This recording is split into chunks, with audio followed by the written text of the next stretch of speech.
What would you do if a photograph blinked at you? Not a reflection, not a trick, but a frozen moment that moved and looked back.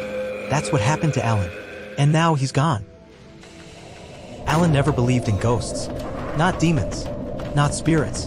Not haunted houses. To him, all that was superstition, stories made to scare kids and sell books. But grief makes you see things you wouldn't otherwise believe. And when Alan's grandfather passed, leaving him a crumbling estate on the edge of town, Alan took it as a chance to disappear for a while. No family, no job, just silence, just space to be alone. The house was old, wood rotted in the corners, wallpaper peeled like dead skin, and the smell of mold crept into every room. Still, it was his now, and he wasn't planning on going back. In the attic, buried under dusty furniture, Alan found a box of photographs.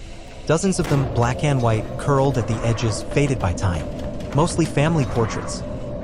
Some children he didn't recognize. Some adults with eyes scratched out. But one stood out. A photo of the very living room he was standing in. Same cracked ceiling. Same faded couch. Same crooked lamp with a torn shade. But there was someone in the photo. A figure standing near the window. And it was him. Same hoodie. Same jeans. Same stance. He stared at it, heart pounding. No way, he whispered. He blinked. The figure in the photo blinked too. Have you ever seen your face somewhere you shouldn't be? He dropped the frame. Glass shattered. He backed away, eyes locked on the image. Now, the figure inside was closer to the lens. Its hands pressed flat against the inside of the glass, mouth open in a silent scream. What is this? He picked up the frame again carefully. The man inside looked terrified. No, not terrified. Trapped. That night, Alan tried to sleep. He placed the photo face down in a drawer. But dreams wouldn't let him rest. In his sleep, he saw rooms with no exits. Windows that looked into nowhere. Photographs hanging on walls, all of them, of him. Screaming, running, begging. He woke up in a sweat. The drawer was open. The photograph was on the floor, face up, and in it. Alan was lying in bed just like he was now. Except in the photo, there was someone standing at the foot of the bed.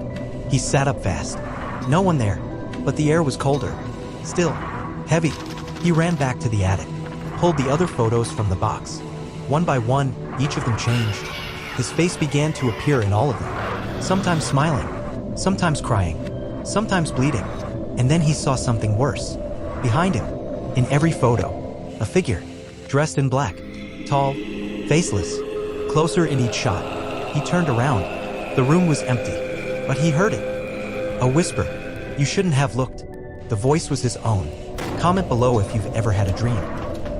He smashed the photo frame, trying to destroy it. But every time he blinked, it returned. Perfect, untouched, waiting. He nailed it shut in a drawer. The next day, it was hanging on the wall. He set it on fire. The next night, it was back, lying on his pillow. He tried to leave the house, but every door led to the same hallway. The same cracked picture frame. The same photograph, changing, dating, showing him wherever he went. He begged for someone to help. Tried calling, but no number worked. Tried the internet. Power cut out. Days passed, or maybe hours. Time meant nothing anymore. The photo now showed him sitting in the corner, rocking back and forth, crying. Then, it changed again. It showed a different room. The attic, an empty frame, waiting for him. And Alan, he walked into it.